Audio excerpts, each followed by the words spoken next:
Hey guys, what is up? This is New Halo Updates. I am Jake, and I have some interesting news for you guys.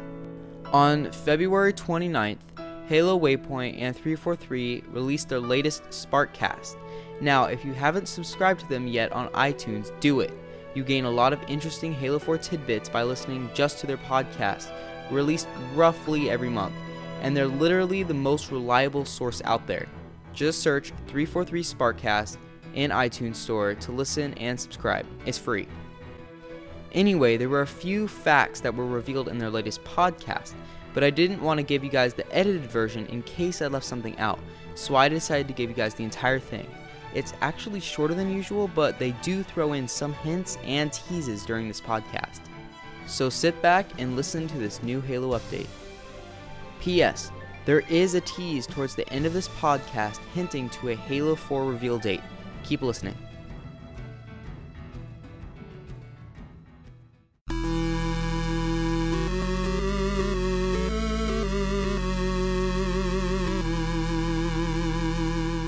All right, welcome back. It's been technically about 45 days since the last one, but we had a special Primordium excerpt read by Mr. Tim Dodabo in January, so definitely kept your ear holes full during that month.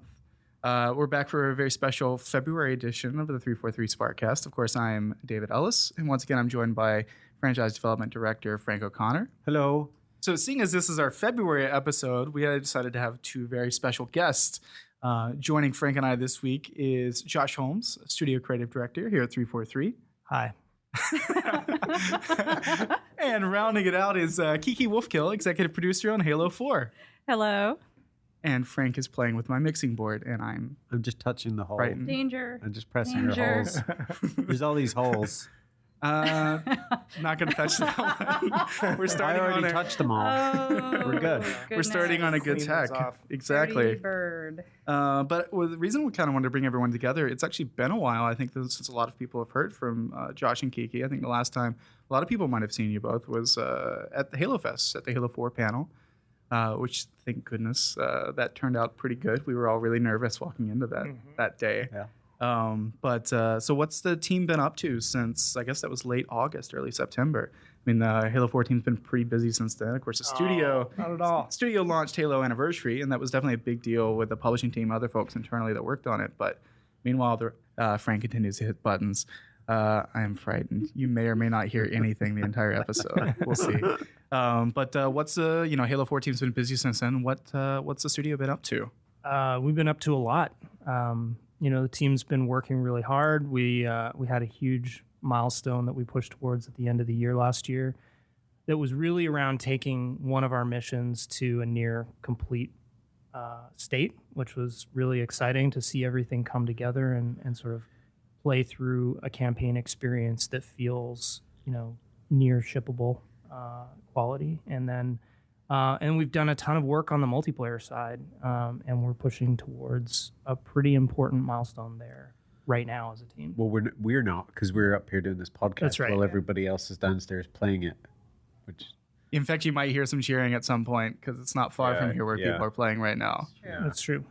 It's actually been funny. We, on the last podcast we did in late December, Allison Stroll was on, and she actually talked a little bit about our daily multiplayer playtest with the multiplayer team is usually like about 3:00 in the afternoon, and there one afternoon just this loud cheer erupted, and Allison had to run out and figure out what was going on. Of course, we were teasing about a little bit what it was, but smack talk happens regularly. I mean, sometimes I'm playing from my desk, which is around the corner from them, and I'll just hear someone just yell, "F you, David Ellis," because I'll grab a weapon or something and That's kill usually someone. me. Exploit it as much as possible at this Yes, point. you're a horrible human being. I'm pretty sure the cheer was the multiplayer team shooting me in the face. The daily cheer that goes up around 3:40.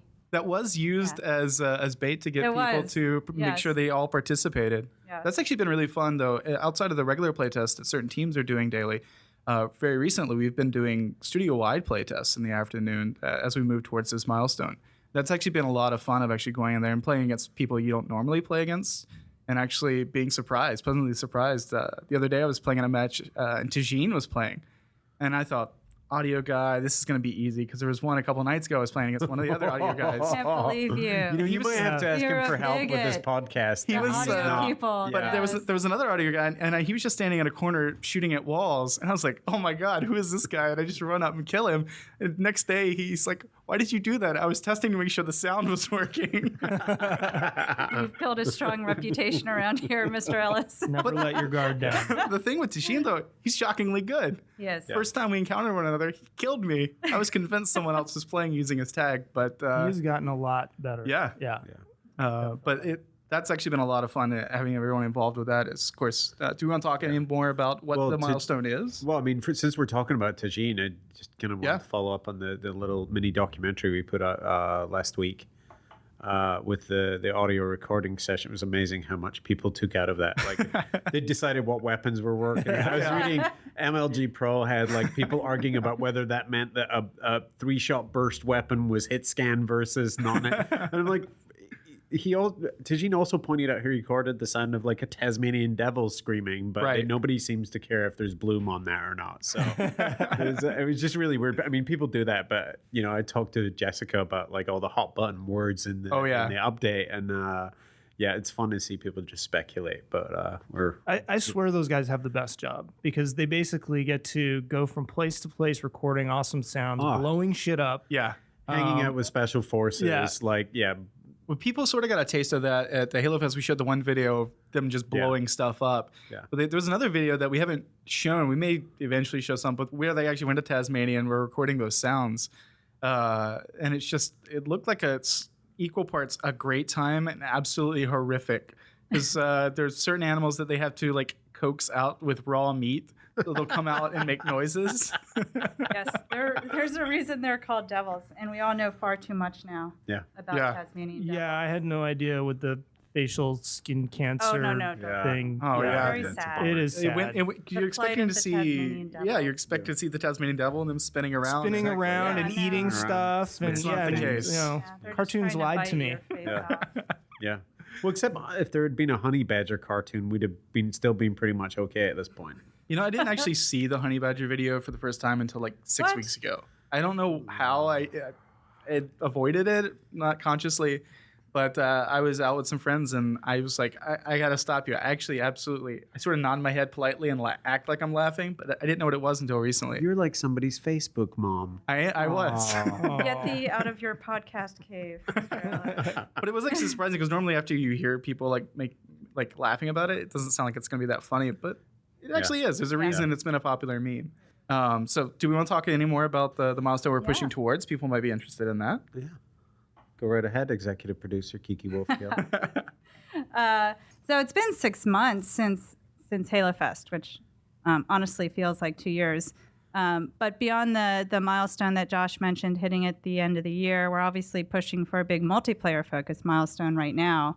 And it finally feels like all of the component pieces the team's been working on are really coming together. And the fact that we can play together has been just an awesome experience for the team. Yeah, I mean, we're now not just doing the daily play tests. We're doing take-home play tests throughout the week, which is awesome to be able to play the game from the comfort of your own home and kill people. It's been especially fun because it's one thing playing on your monitor by your desk, but actually playing it on your TV at home. Mm-hmm. You really get a sense for, how and great that it's moment looking. you sort of, as a game developer, that moment when you transition from this is the thing that I'm working on and I'm looking at figuring out what's going wrong here or what that bug is to I'm just playing and having Fun.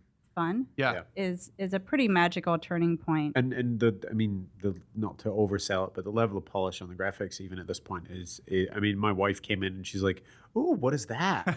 And it was a very specific level. I mean, she would not care about a typical Halo level, but you probably know which multiplayer level that my wife would think was pretty. And she's like, "Oh, what's that?" And I'm like, "Get out, it's a secret. Get out, Not of this allowed room." here. Yeah. See, I didn't even let my husband. Yeah. Well, I didn't let See my the wife. take-home. Told my wife. I do actually like separate that stuff. I'm like, I'm working on something secret tonight in this little dark room. So if you hear see any where weird she would- noises or grunting or I could see yelling, where she would it's be just skeptical. dark. It's don't even sweat it. It's fine. It's just secret work. She was quite Never skeptical heard that of that. before. It's funny. Maybe she was talking about me when she came and said, "Oh, what's that?" Probably wasn't. Probably wasn't No. me. It was probably the graphics. It's funny you mentioned that it was just 6 months. Feels like 2 years ago. But you talk about the studio as a whole. I remember when I started here, it's almost been 2 years actually. There's only like 40 or 50 people in the entire studio. And it's just amazing to see how it's grown since then. I think we're, 200, 250 people at this point, maybe even a little bit more than that.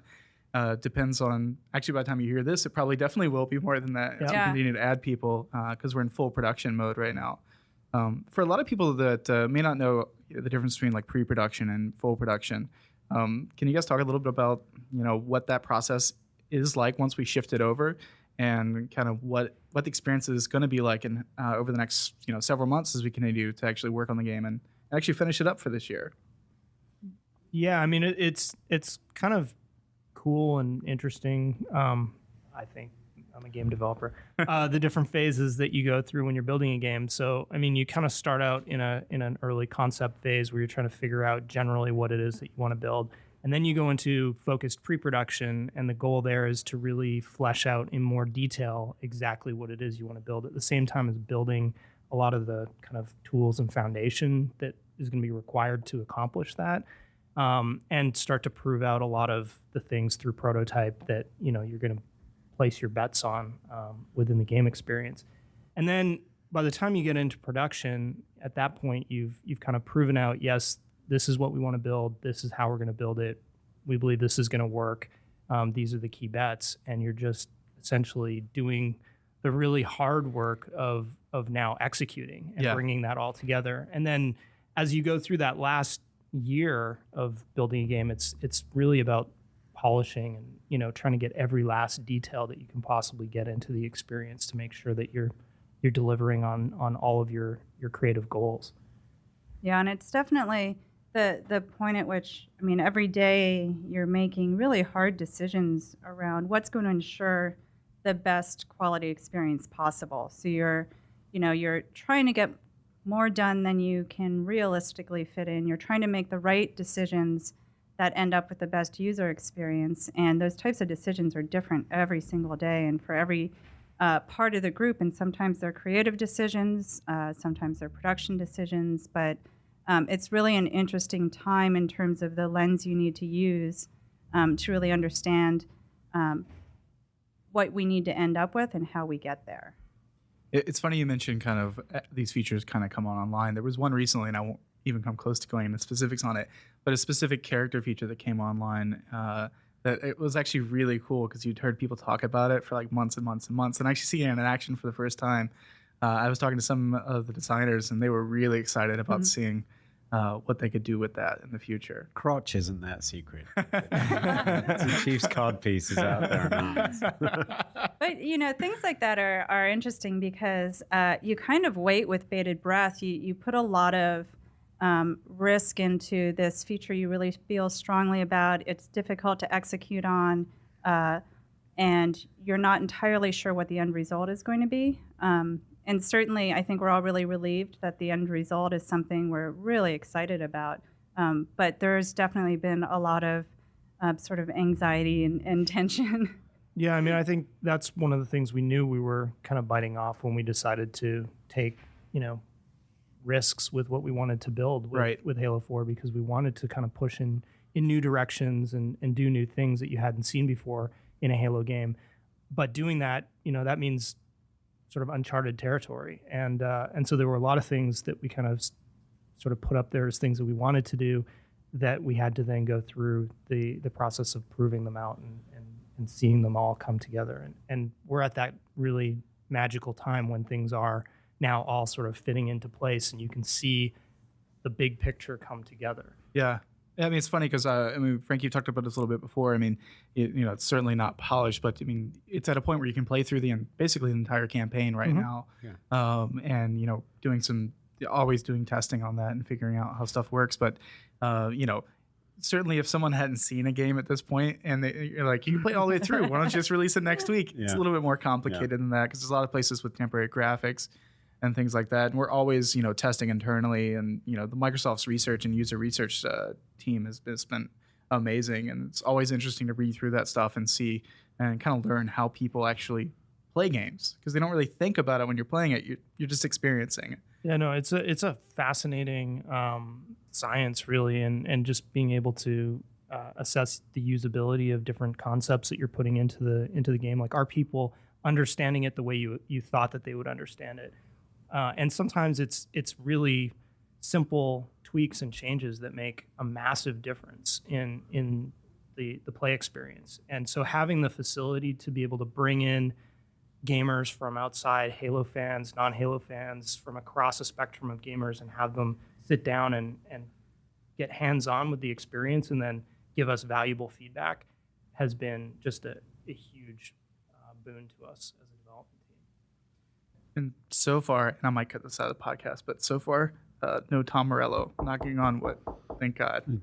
It's always a French Tom Morello waiting in the wings. I mean, it's been weird for me. I mean, I've worked on every Halo game except one. Which one was that? No, I'm just kidding. I know what you're talking about. Well, I can just count anniversary. I've worked on every Halo game. But I guess I went into this thinking it was going to turn out a certain way, and I'm weirdly probably one of the most conservative Halo people in the studio, because Halo should be like this, and this weapon should behave like this, and this feature should be like this. But where I've been really surprised is when I've seen changes that are not necessarily radical. I mean, it'd be difficult to explain it was radical to someone who isn't like that invested in Halo. Mm-hmm. But you suddenly think, why was I so conservative about that? Why did I even care about that? This new thing is better, or this new sort of improvement is vastly better, and so on. So it's a constant surprise for me daily, because I'm so familiar with things.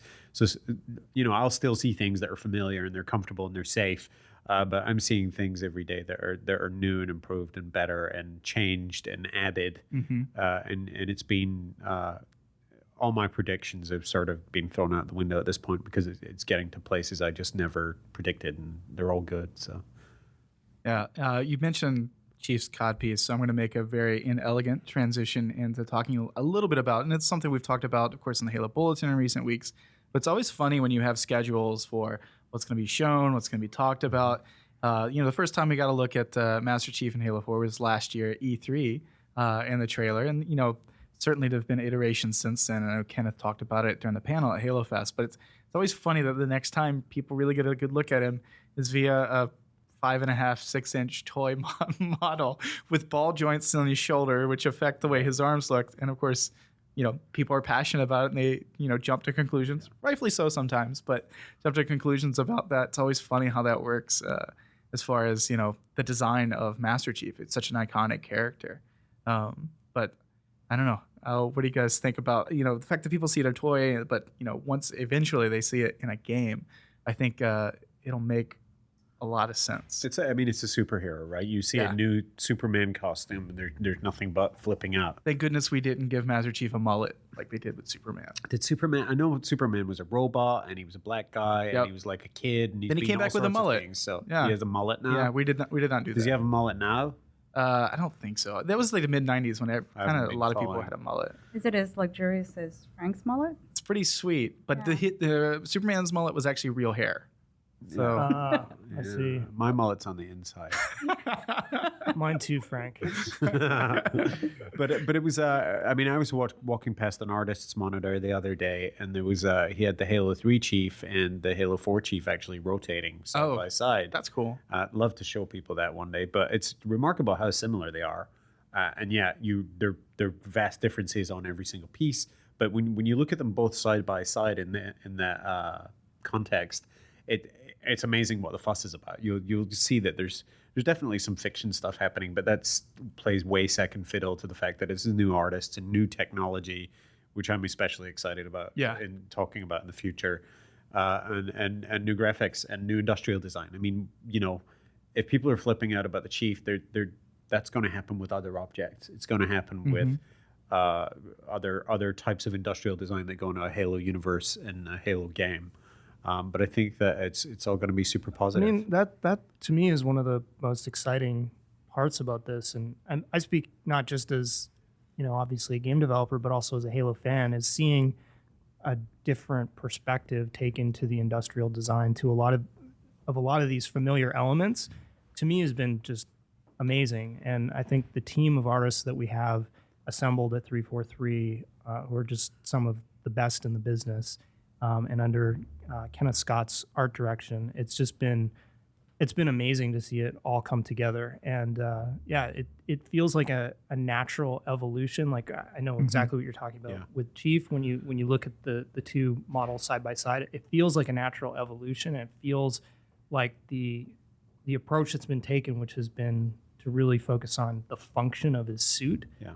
To me, it just makes sense. But I totally understand, because fans are so passionate about this character and this universe that, every change is going to be scrutinized and debated. And the funny thing is, there'll be plenty of places and ways to see the Master Chief in the engine. But the reality is that you're mostly first person. Mm-hmm. But the funny thing is, our first person model often reflects some of those changes in a really interesting, positive way. Like Kiki was watching me shoot myself in the foot literally earlier today, and like doing melees and stuff, and you see how the joints work and how the gaps in the armor function as properly functioning physical pieces. And that combined with the audio is...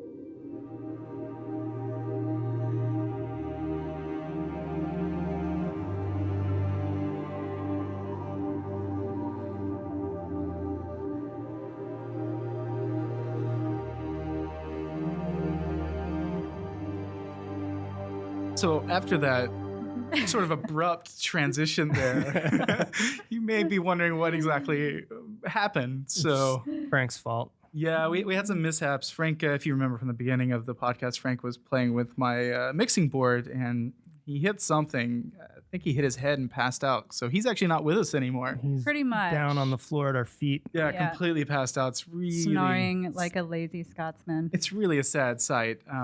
But it's actually unfortunate a little bit that no one will ever hear the lost podcast. No, we were recording for like 2.5 hours. Yeah, we were here till like 8 o'clock. It was amazing. Yeah, it kind of was magic. And it was magic. Unfortunately, we're not going to be able to recapture it quite like it was. I mean, probably not. Yeah, but I took pictures because it was. That doesn't help. There were tears. Experience. I mean, I still see them on the microphone. Man tears. Yeah. Yes. It's true. It might have been the man tears that shorted out this mixing board. I'm not exactly sure.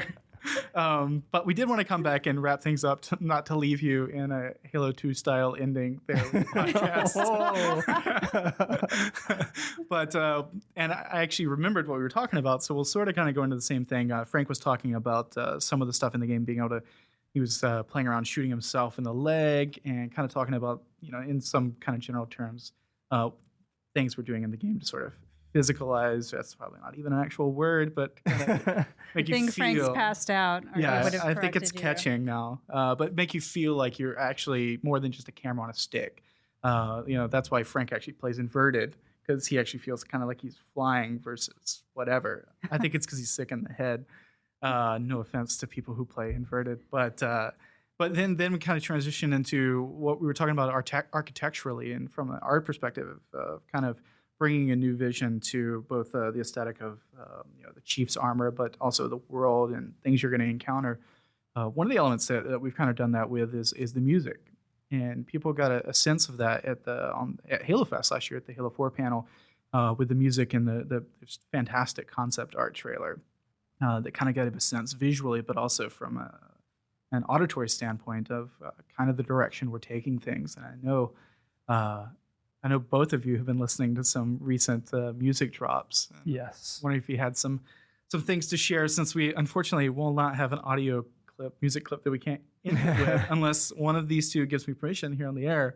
But I don't think we're quite ready. I don't to think share some of Tajin that will let stuff. us do that, unfortunately. Josh, you could hum a little bit. You don't really want that. Trust me.